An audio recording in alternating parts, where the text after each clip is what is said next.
Today on Jay Sekulow Live, Twitter decides for the first time to fact-check President Trump 5 months before the presidential election. Live from Washington, D.C., Jay Sekulow Live. Phone lines are open for your questions right now. Call 1-800-684-3110. That's 1-800-684-3110. And now, your host, Jordan Sekulow. So, folks, as Twitter faced pressure from liberals, Democrats to somehow begin to warn people about President Trump's tweets, they decided that the tweets that they would put these first warning labels on and get the facts about mail-in ballots is a legitimate policy dispute. So rather than kind of encouraging the free exercise of ideas, and I mean, the president has tweeted on a whole host of issues. Some are policy, some are not. But to weigh into a legitimate policy dispute, that there is a reason why every state doesn't use mail-in ballots. There's a reason why we don't have fully electronic voting. It has not been found to be fully secure. It has not been found to be a good fit, especially for the larger states with big populations like California, which it takes a much longer time to get their voting rolls correct, to make sure people are removed from voting rolls that may have left the state, moved out of the state. Where's a college student, especially now, when they don't even know if they're going to be going to their college campus, or are they going to be re-renting their apartment if they're not living on campus anymore? And so where is their home to get the ballot? And if that's the only option available to folks, what does that cause? And it's a legitimate policy discussion. You can come down on either side.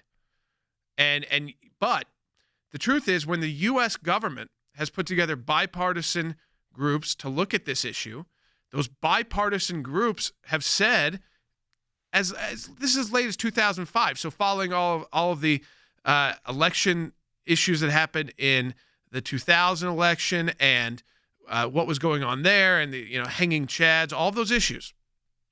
Jimmy Carter and Jim Baker were both on this bipartisan committee, and they said the most potential for abuse, because it's not widely enacted, and it's not in the larger population states.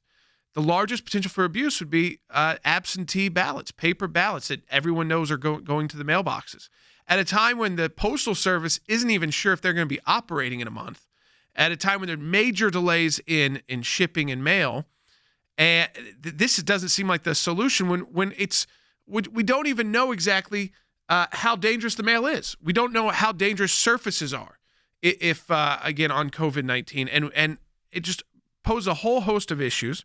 So the president, he weighs in with his opinion on a policy issue that is put into the forefront because states are talking about trying to take these actions. So he tweets, "There is no way, zero, that mail-in ballots will be anything less than substantially fraudulent. Mailboxes will be robbed, ballots will be forged, and even illegally printed out and fraudulently signed. The governor of California is sending ballots to millions of people. Anyone living in the state, no matter who they are or how they got there, will get one. They'll be followed up with professionals telling all of these people, many of whom have never thought of voting before, how and for whom to vote. This will be a rigged election, no way." Now, if you see those tweets from the president, you'll see this exclamation point, Than, and it says, "Get the facts about mail-in ballots." And if you click there, it takes you to, of all places, CNN.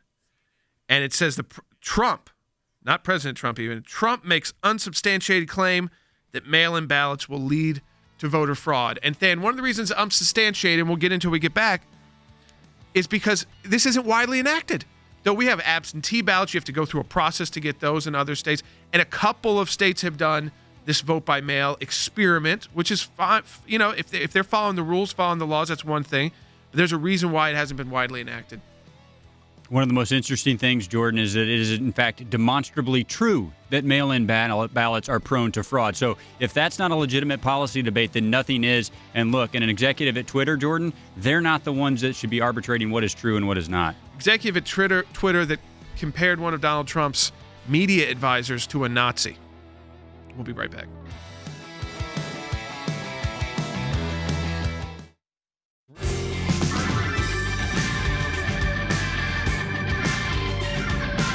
Welcome back to Jay Sekulow Live. This is Jordan Sekulow. We're going to take your phone calls on this too as well. 1-800-684-3110. That's 1-800-684-3110. The president, who tweets often, and is someone, again, who is not using 25 advisors to figure out every sentence he tweets.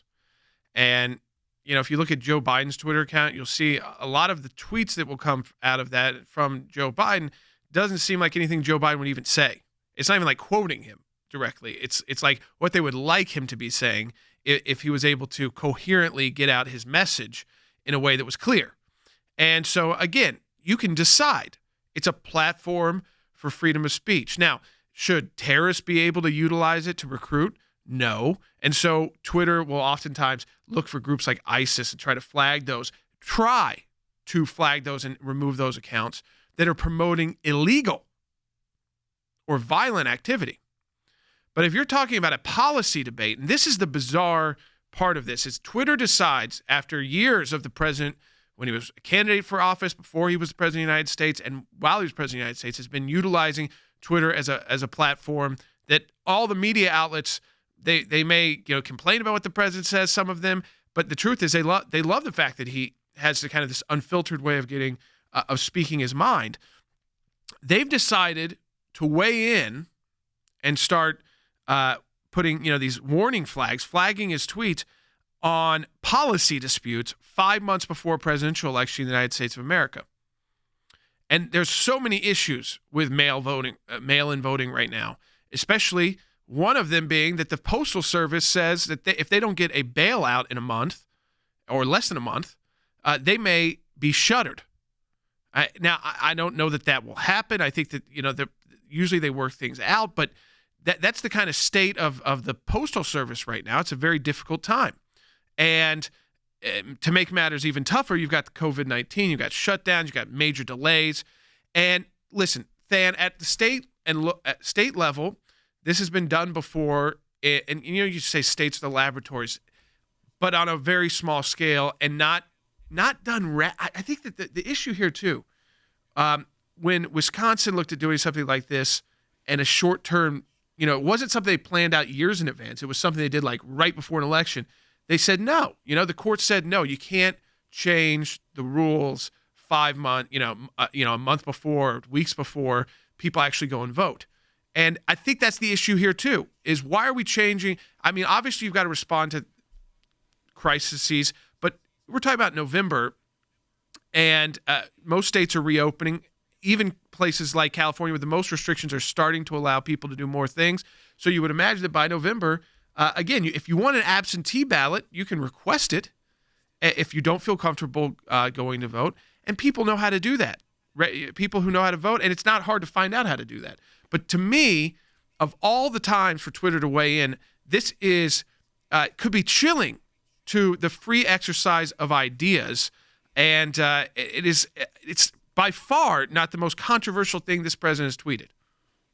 No doubt about that, Jordan. I mean, I think there's an agenda behind why they weighed in at this point. Look, you zoom out a little bit, and we are blessed to have one of the best election processes in the entire world. But, Jordan, there is no serious argument to suggest that there is no fraud that happens. There is fraud, and it is demonstrably true that mail-in balloting has had a greater propensity for fraud than other forms of balloting. And, Jordan, as you pointed out, it's especially true when you talk about the larger states. Utah trying to do a mail-in balloting is very different than California trying to do it. And my view has always been that these decisions are made best made closest to the people because you can secure them the best. And that's why we've never been for a federal government takeover of balloting, as Speaker Pelosi has proposed. But Jordan, for the bottom line here is that this is a legitimate debate because there's legitimate fraud that happens, and there should be more discussion, more debate about how to best secure the election. And what Twitter is trying to do here is shut that down. There has always been a need for people on both sides to put their ideas out so that states can choose the ones with the most merit.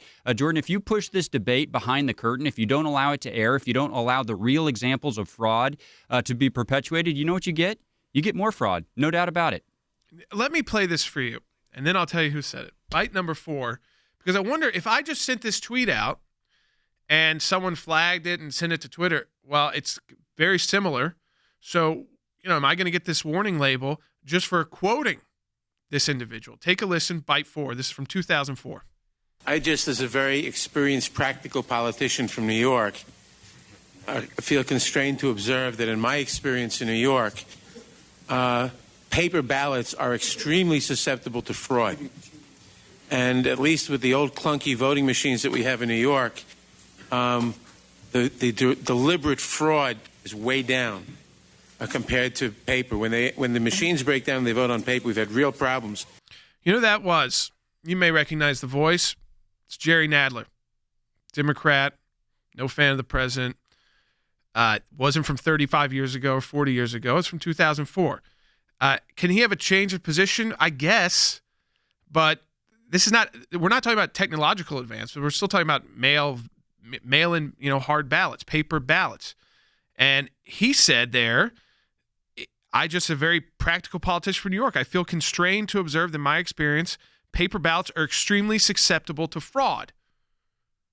So if I tweet that out now, is that going to get warning labels? I don't have as many followers as President Trump, obviously, and maybe again. So are they going to start picking and choosing? Because you can't have a platform like theirs and really figure out everything that's going on that you might disagree with policy-wise.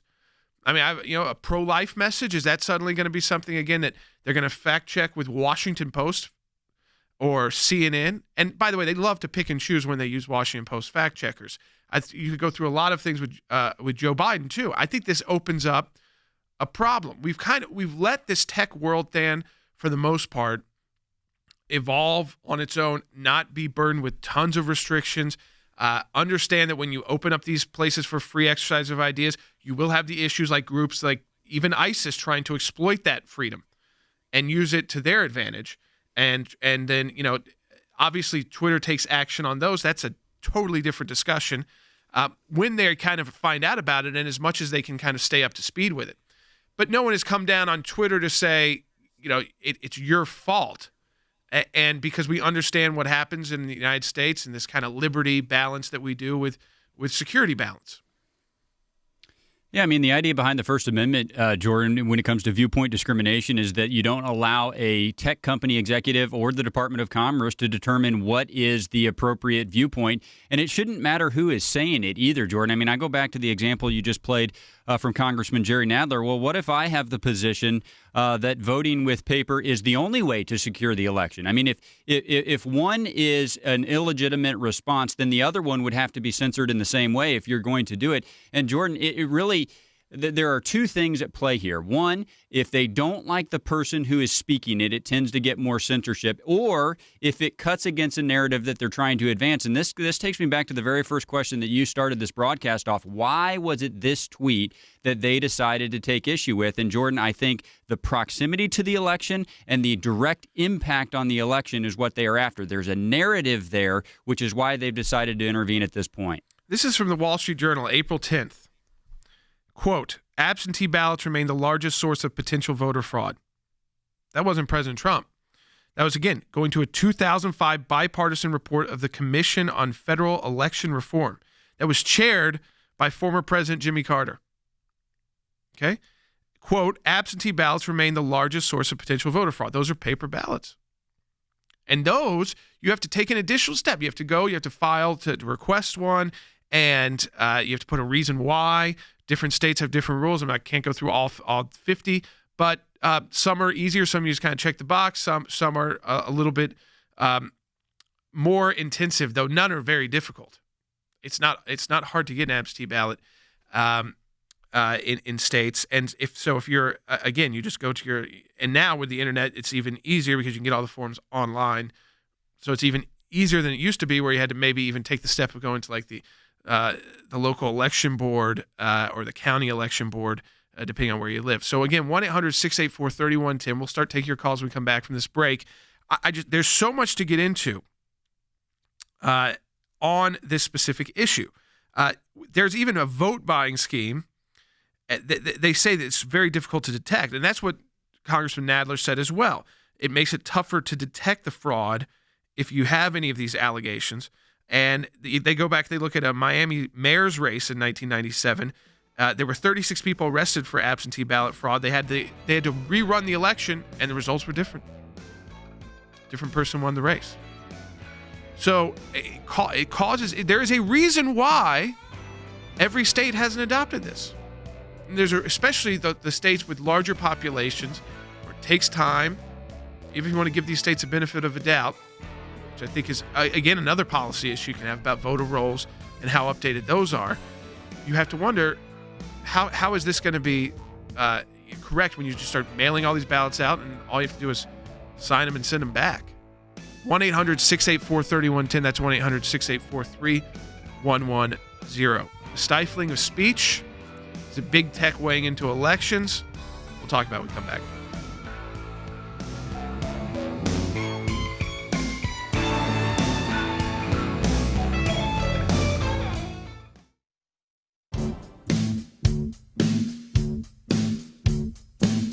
All right, we're going to start taking some of your calls. 1-800-684-3110. Let's hear from folks who have dealt with the issue of mail-in ballots. Washington State resident Julie calling in on line 3. Julie, welcome to Jay Sekulow Live. You're on the air. Yes, hi, Jordan. Thanks for taking my call. I've had a couple of experiences because as a Washington resident with mail-in ballots for years.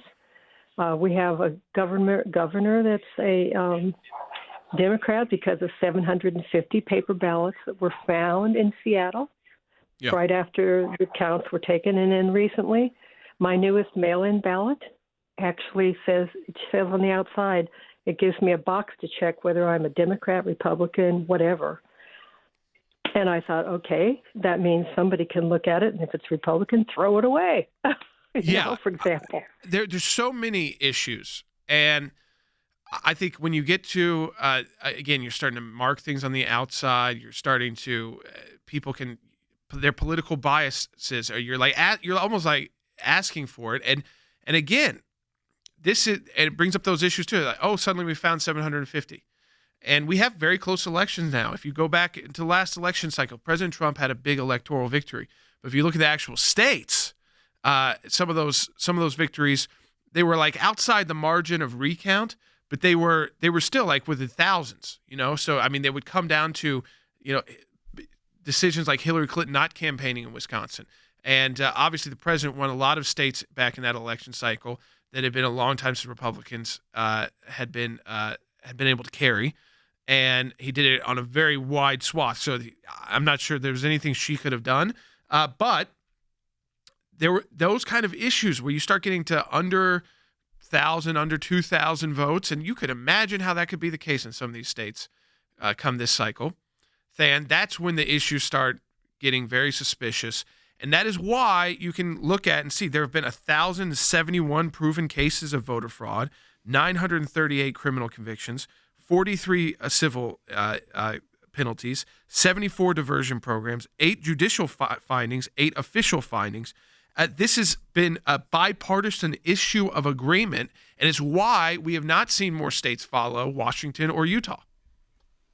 Because it's harder to secure them, Jordan. I mean, look, and they can absolutely change elections. I know you wrote about specific examples of this in your recent book, but just dating back to a comment that the caller made, Jordan, one of the regular problems that really every state has is keeping their voter rolls purged. So whether there are deaths or people moving out of the state or a change of status, whatever it may be, making sure that everyone on their voter roll is actually eligible to vote. And this is true whether you're talking about mail-in ballots or not. The problem with mail-in ballots, Jordan, is that purging process becomes more difficult. And I'll just give you one very generic anecdote. I have a neighbor whose mother has just been deceased for several years. She continues to receive an absentee ballot that she requested in the last election cycle before she died, even though they have tried repeatedly to get her purged from the rolls.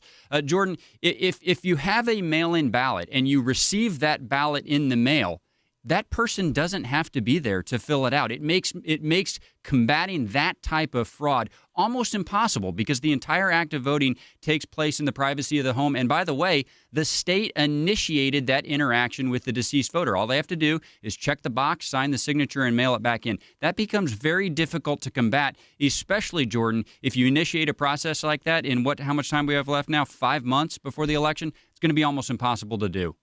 All right, let's go back to phones 1-800-684-3110. Let's go to Kathy in Oregon on line one. Kathy, welcome to Jay Sekulow Live.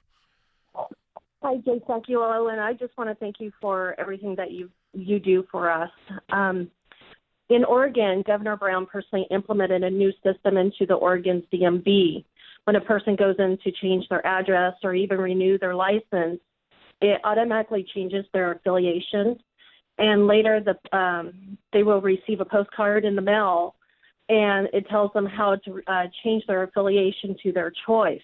Unfortunately, these postcards are not going anywhere, and when people go in to change their information, they are not told what is going to happen or what's happening to their vote. So many did not receive a ballot this term. We have not had many people even received too many ballots. And then we had people that they're getting non-resident or Democrat ballots when they're supposed to be Republican ballots. She also made an executive order for non-citizens to receive a license. And now we have a non-resident alien that's coming forward as a whistleblower who has received 6 ballots since 2016. She went to the Secretary of State and her county registrar, and they told her to vote, and they got mad at her for complaining about it. So there is mail-in fraud, and we need to stop this. And we're getting hit. We have a trifecta in our legislation right now. So we are completely Democrat-ran, and they're running us in the ground, even with the COVID. So this is what I want people to understand, because if you don't live in a state that has tried these experiments of utilizing the mail, and maybe you voted absentee before, but even now, unless you've got a reason, like you're totally out of the country, serving overseas, other issues, or you're going to be maybe gone, even because all these states that have adopted early voting. I'll tell you, I mean, that's how I voted in the last presidential election. So I still went. I went through the same thing you would do on election day. You just went to a different place because they're not as many open, and the lines are not as long. You still go through the normal same way you'd vote in person. And I'll tell you, it feels much more secure because you actually have to show up. You have to be there than in the past. I've gotten an absentee ballot, and you kind of send it off, and you're like, okay, I hope this makes it, at a time when the mail service is under the most stress it's been under probably in decades because of COVID-19 and the lack of flights, the lack of the ability to transport all of this. So 1-800-684-3110. We're going to keep taking your calls. When we come back, second half hour coming up, 1-800-684-3110. I mean, just to understand the significance of the issue, the chairman of the RNC, Ronna McDaniel, she talked about this. She said, and we'll play this for you when we come back, second half hour, in L.A. County alone, there's an additional 1.5 million people on the voter rolls that live in the county that are of voting age. So, I mean, there you talk about the issues when you're dealing with very large cities. It can take years to get their voter rolls updated, and then they're behind by the time they do that update. Years behind. And so when you start saying, well, everybody who's just registered, we're going to send this out to, you are going to have, as Stan pointed out, this issue of someone who continues to get a ballot for someone who may be deceased, for someone who's moved, for someone who's not at that address. How do you know where the 18, 19, 20-year-old is? And, you're going to put this on their parents that they've got to figure out, or are you going to try to send to a school? We don't even know if the schools are going to be open in some of these states. In others, we know for certain they won't be. So maybe that would have been their address, but now it's not. I mean, think about the issues you're putting on people. And are you the secondary issue is, are you going to have same-day vote? Are you not going to have any same-day voting or the early voting in person? So are you going to cancel in-person voting? You can understand this is a real policy issue to discuss. It's not one that we have a ton of the reason why we have examples of wrongdoing, but not widespread, is because it hasn't been adopted widespread because of those examples of wrongdoing at the local level and state level at the few states that have adopted. We'll be right back on Jay Sekulow Live.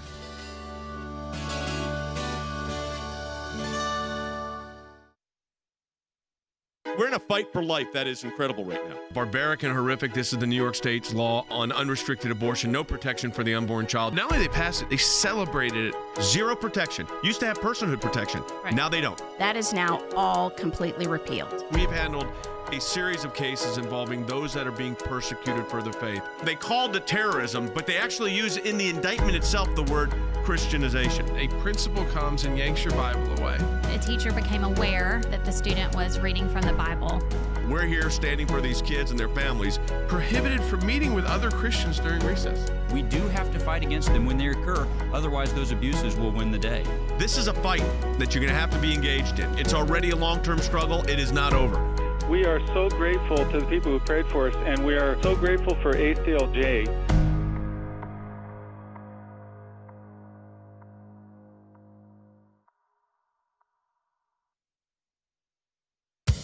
Live from Washington, D.C., Jay Sekulow Live.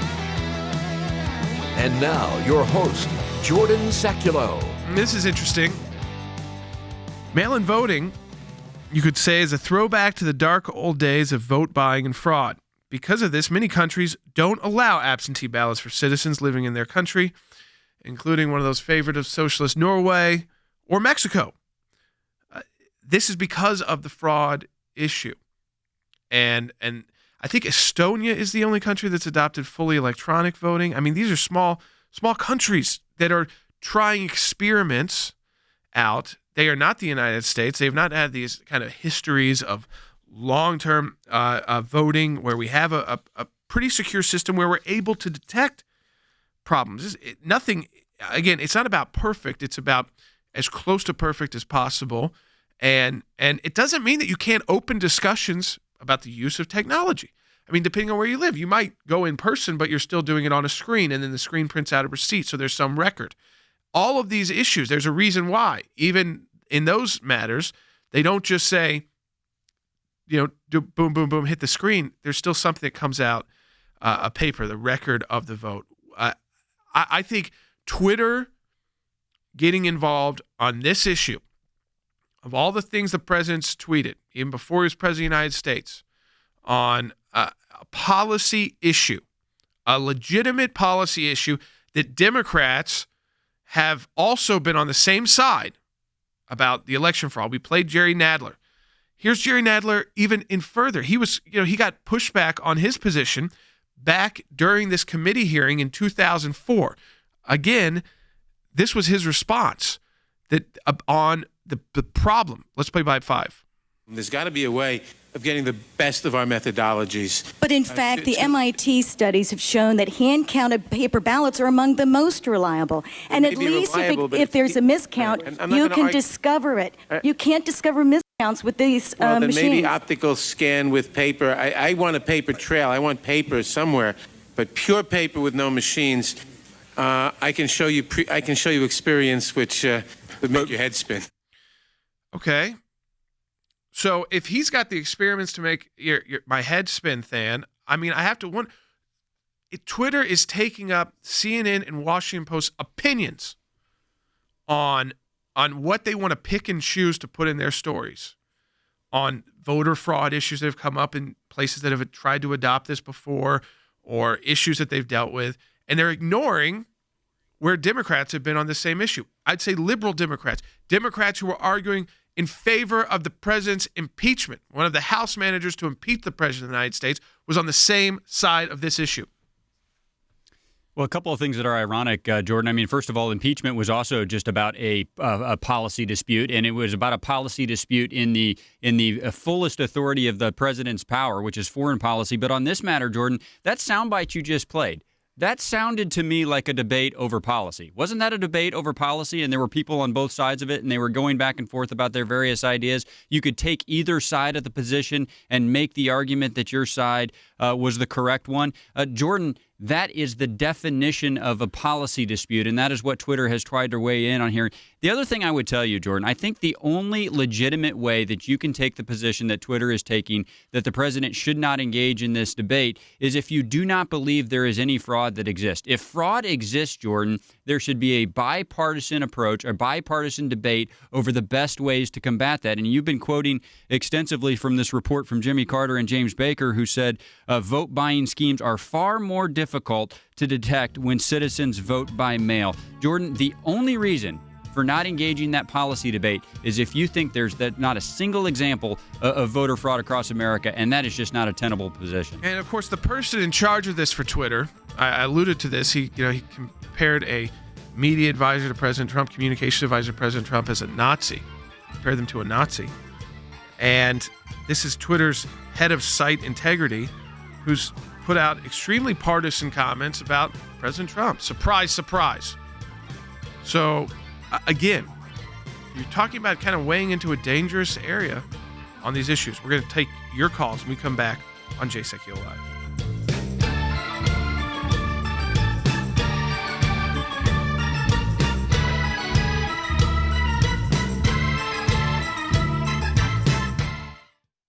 For 30 years, the American Center for Law and Justice has been dedicated to protecting your religious and constitutional freedoms. Because of you, we've seen great success in the courts and Congress concerning the issues that matter most to you and your families. ACLJ Chief Counsel Jay Sekulow. Our decades-long commitment to the Constitution and the rule of law is at the center of everything we do. The bottom line, our work could not take place without your generous support. It's a critical time for our nation and our world.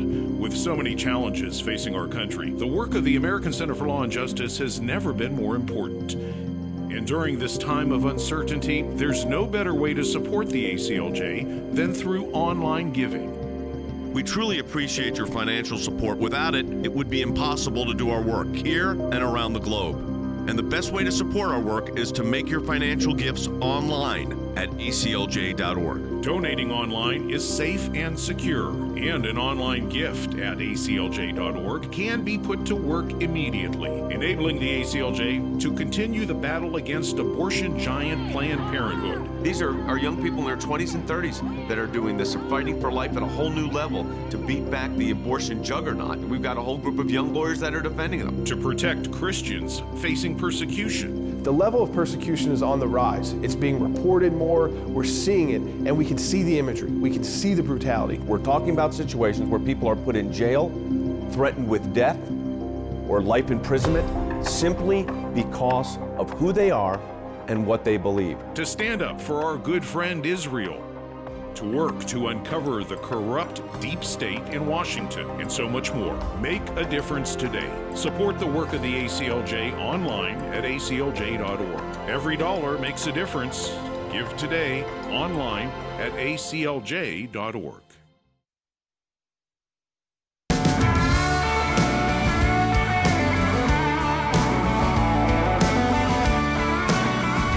So if you are going to have Twitter start fact-checking folks on Twitter with large, who utilize their platform, but also bring in millions of people to their platform, as President Trump does, and attention on their platform. Some have even said may have saved the platform because it was becoming somewhat irrelevant until the president, who began utilizing it more and more when he was running for president. And suddenly it's no longer, no one's talked about the fact, I don't know if they've turned a profit still, or trying to how do you make this a business that works, or in the tech company, we see it with Facebook too. They get really large, they kind of get behind the ball a little bit, and suddenly their target market is no longer the market that's utilizing them as much, and it kind of just changes.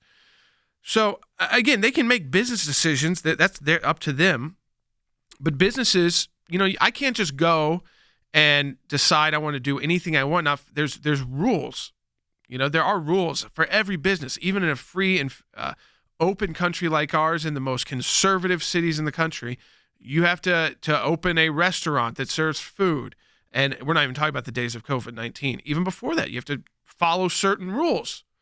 You have to enforce the laws. If you start selling alcohol to minors, you're going to get in trouble. You're going to lose liquor licenses. That could put you out of business, possibly. There's so many different things just in that industry. So here, when you're talking about Twitter, and now people say, oh, the president's trying to come down on what they can do and regulate, I think that the truth is they are a free speech platform. That doesn't mean you can free speech does not include crimes, but it does include policy disputes. And certainly that's they love promoting their platform as this vehicle for positive social change. Part of that positive social change is, even if you come down different sides of issues, that you can have this free and open discussion. Of all the things that Twitter and all the tweets, and they got many to choose from the president, the fact that this was the issue, I think relates to who is in charge there. Of their head of Insight Integrity is Yoel Roth.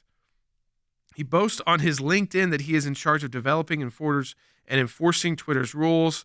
That would include the one that included the warning label on these tweets on mailing out ballots to everyone, regardless if they've requested, just based off voter rolls.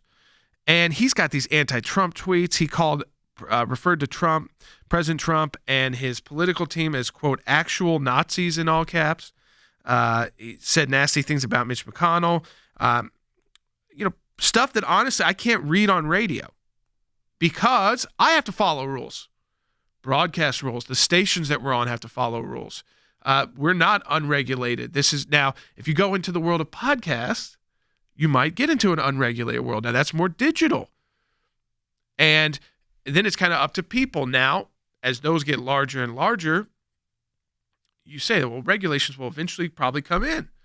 And if you're someone, one of the biggest podcasts in the country, you sign on with Spotify, you're now dealing with a big business.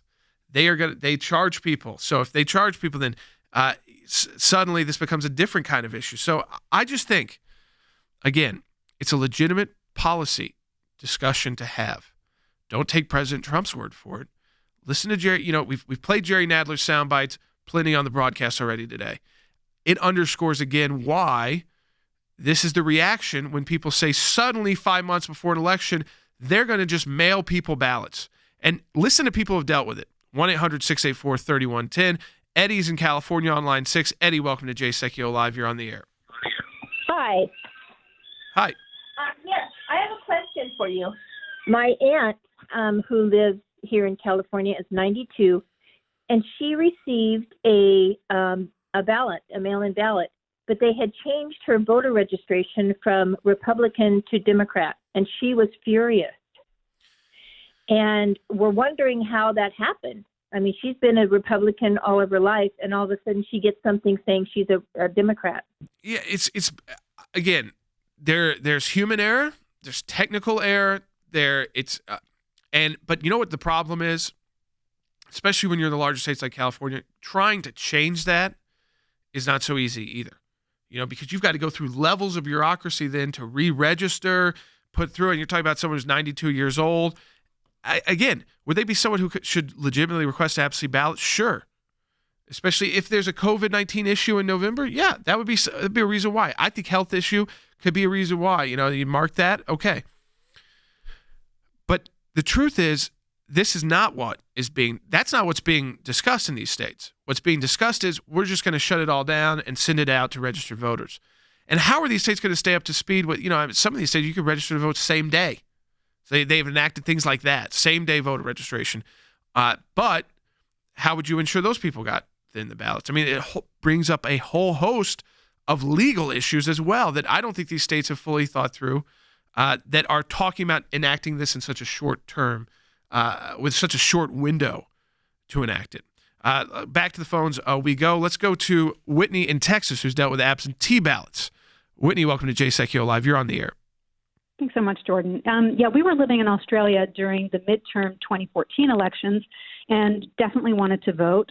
We knew that because we were so far and we literally had, a night versus day time shift, we gave it 6 months to out when we first put in our request. And at about the 3-month point, when we hadn't received an absentee ballot, we started following up regularly. We went in person to the consulate. They said, you need to deal with the State Department. We emailed the State Department and the person that they told us to contact umpteen times, and ultimately never received a ballot. So, we kind of realize that this process, our right to vote via absentee ballot, is really dependent upon a bureaucrat's facilitation of my right to vote. It's absolutely dependent on that, especially when you're overseas and you're relying on the U.S. Postal Service, the international mail carrier, the country that you're in's mail carrier, all those issues, especially right now. I mean, just look at the lack of flights that were once plentiful to even like the top destinations in the world from the biggest cities in the world, and they're down to like one. So, mail gets carried on those flights, and there's a lot of issues there. So, and of course, if you send it off, if you actually do get the ballot and you send it off, then you're also, you don't get any kind of guarantee that your vote is going to be counted, and there's so many rules around. Did you fill it out right? Did you use the right color pen? Did you use this? Did you do it like this? And if you made an error, should that be thrown out? Remember, and that's why we kind of keep it for those who, in special circumstances, for the most part, who need to utilize something like this. And so they go and they put their request into the absentee ballot, and there's a timeline where they have to put that in. And in the larger states, I'm sure they're still dealing with millions of them. Millions. But it's not like dealing with 35 or 40 million. Yeah, it's a much different thing to deal with a smaller pool of ballots to try to keep the propensity of fraud down. Jordan, both those last two callers really illustrated the point well of why I have said several times that the only way this works is if you keep the decision-making close to the people. Jordan, some of these smaller states that have done mail-in balloting, part of the reason that they have been successful is it's not just that they're a small state, is that they actually then delineate the decision-making and the implementation down to the county level. So if you do have a problem like Eddie was talking about or like Whitney was talking about, you literally can go down to your county official who you may know or who have interacted with to get that problem rectified. Jordan, if you pull that all the way back out and you're talking about a state the size of California dealing with, maybe tens of billions of ballots and maybe millions and millions of errors, Jordan, are you ever going to be able to get someone that can rectify that situation in time for you to vote in that election? I think the odds are very low. Again, it's 1-800-684-3110. Let's go to, again, listen to folks who have this voting system, like in Oregon. Jim on line 3. Jim, welcome to Jay Sekulow Live. Yeah, thank you. Quick comment. If you get a driver's license here in our state, you're automatically enrolled as a voter. If you don't check the box when you do it properly, you're automatically checked as a Democrat. I get 3 ballots each year personally. I only send in the one, but for sure, if I was somebody who wanted to cheat, I could easily take those other 2 ballots, vote the way I want, and mail them on in. Yeah, and to find that in a system with the population of Oregon, you would, I mean, it's again, I know that most people are not going to be doing this, taking illegal action, but they might be confused. They might, I mean, especially if they're not a state that's put this in place over multi-years, but instead has decided to do it within months. Why did I get this? Maybe I need to send in another one. Maybe this means I messed up. Maybe it means I need to redo it. And we all know, you call this government for help. You might get a good person, you might not. You might never get anyone answering the phone. It's the DMV experience, as we talk about. 1-800-684-3110. We come back, take even more of your calls on Jay Sekulow Live. Personally, I think this is where it starts getting very dangerous for companies like Twitter who have these free speech platforms. This is what Twitter is really all about, is making statements, short statements. And if they start picking and choosing what policy issues and in what reporter they want to choose, very dangerous for free speech.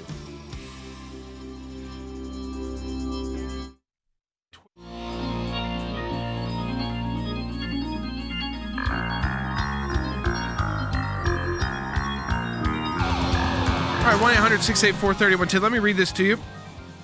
Quote, votes cast by mail are less likely to be counted, more likely to be compromised, and more likely to be contested than those cast in a voting booth. Statistics show.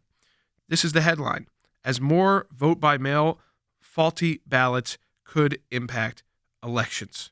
New York Times, 2012. New York Times, 2012. So the president's position, which is the same, gets flagged by Twitter. We're going to go right to the phones, 1-800-684-3110. Stephanie in Colorado on line 4. Stephanie, welcome to Jay Sekulow Live. Hi, Jordan. Thanks for taking my call. This is a very odd situation. My husband and I have been voting by mail for years just because of the simplicity and never considered the fraud element. How can we cancel the mail-in ballot and make sure that, we want to go to the polls and vote and do it so that our vote is not negated. So is there a way that we can cancel the mail-in ballot? There are.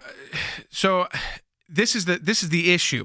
If it's and this is why when you make a comment like this as the governor of a state the size of California, or in your state, if it's Colorado, wherever, when you make these statements, Stan, you really have to have a full-fledged way of how you're going to go about this. I don't think that's possible 5 months before an election to make it clear to folks, because it takes time to educate voters, and they deserve that time so that they understand if you're going to change the rules of the game and you're going to change the system, is there, if I don't send it back, can I still go on election day? Is there going to still be in-person early voting? Or is it because of COVID-19 you're not going to allow any of that and it's all going to be paper, so that's my only option? All of those issues, I'm not saying they can't come up with where they're going to be on that, but it opens that door to extreme confusion.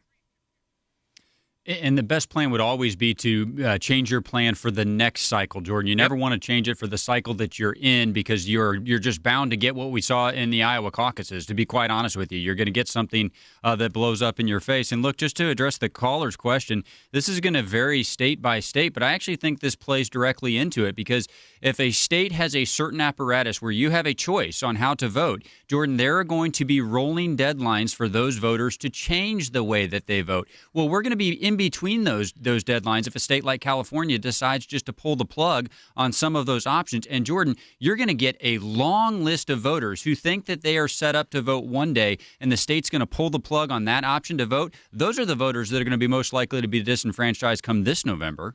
Let's go back to the phones. Kathy in Maryland on line 5. Kathy, thanks for holding on. You're on the air. Hi. I have just a couple comments, mainly about the post office. We mailed federal tax forms from Florida March 10th, and paper forms. Yep. And we cannot get any information on them whatsoever. And my sister did hers electronically and got it in 2 days. Right. So who is there's no one working there. So you're not going to get your refund because there's no one counting. Who's going to count the votes? Well, this is the other issue. This is the time when these, snail mail, which I think has a place. I'm not saying it doesn't have a place, and it can be run effectively, and people there aren't working hard through a tough time, because they are, and they don't have sometimes a lot of resources, but it's even less likely, it's less reliable than it ever has been because of those strains. And again, this brings up the problems, is that if you can't rely on it for your standard tax filing, and that brings up issues where you're not even sure. And that's the other issue. How do you even make sure this ever got to where it needed to go? And I'm not just talking about tracking. I'm saying actually got counted. It just brings up a whole host of issues. And I think you're hearing it from folks who are dealing with it in real time, in real issues. Carrie in Colorado on line 2. Carrie, welcome to Jay Sekulow Live. Oh, thank you, Jordan, for taking my call. My question is, I do the mail-in voting. I get the ballot, and I physically put it in a box right outside the polling place. Yeah. Is there a way for me to actually go back and see what my vote actually was in the last few elections that we've done this with? Unlikely. I don't know all the the laws and the rules around Colorado. For instance, I don't know if maybe I have no idea if there's a system to go see if it was counted. I doubt that it would tell you, because of the privacy issues with voting. That's why we have this issue where we are not anonymous in the sense that we have to go and vote or request a form, but how we vote is supposed to be, ultimately. Yeah, Go ahead. Sorry, Jordan. Yeah, it's supposed to be private, but I do actually think Carrie brings up a very good point because you've done this before. I mean, a lot of this is on campaigns to organize and make sure that they have election officials at polling places to make sure that balloting is fair, to make sure that people have privacy, and to make sure that people that are eligible to vote get to vote. Jordan, that is going to be a much more difficult hurdle for campaigns to engage in a system where they have the incentive to help secure our election. Jordan, that's a challenge that I'm not sure. Well, I won't even say I'm not sure. A campaign, whether it's Donald Trump's or Joe Biden's, Jordan, they are not going to be able to do that in a 5-month period either. No, absolutely not. I mean, just putting together potentially those election day folks, you can imagine the heavy lift that is in states, in the larger states, in every state, because there's so many polling locations. This takes it to a whole nother level. Let's take Pat in California, final call of the day. Pat, welcome to Jay Sekulow Live. Hi, Jordan. Thank you for taking my call. I just wanted to let you know that the last time we voted in California, I was sent a mail-in ballot I did not request. I've lived at the same address for 28 years. Yep. So there was no reason for it. I called and said, what's the big idea? They gave me some reason, linked to the DMV. I don't know what they were saying. I never set foot at the DMV. I do everything by mail. There is no reason why the DMV should be involved with this. I refused to vote by mail. I walked it in. Well, I think that this is the issue again of, and that's on the smaller scale. You did the right thing. You're not sure why you got this. I didn't put this request in. Why did it come to my door? And most people will do the right thing, but not everyone. And other people can be influenced. It also, if you just say it's going to happen this way, it's not like you're dealing with these on the smaller issue of there may be an absentee ballot in this house and one to this house, but literally 4 ballots to this house and 6 ballots to this house because there's this people at the address. And probably the people who lived there before, you get ones for them too, especially if you haven't lived there for 20 plus years. If you're still getting folks who may have lived in your house before you're there, mail, then you'll probably get ballots too. So that takes time. That takes at least a few years, oftentimes, for the Postal Service to completely get that taken care of. And that's not election rolls, which are even more massive. And so people are not necessarily taking the action on their own to put in the information, or there may not be that option. But, if they've moved to a different state, they would just register there, and they're not going to vote in the other state. They're necessarily doing something wrong, but those ballots are still going out. There's so much to talk about here on just this one issue. You can understand why Twitter had no place getting involved here, picking and choosing which New York Times article. And I think that they've probably opened a Pandora's box. We'll talk about this, other issues as well, tomorrow on Jay Sekulow Live.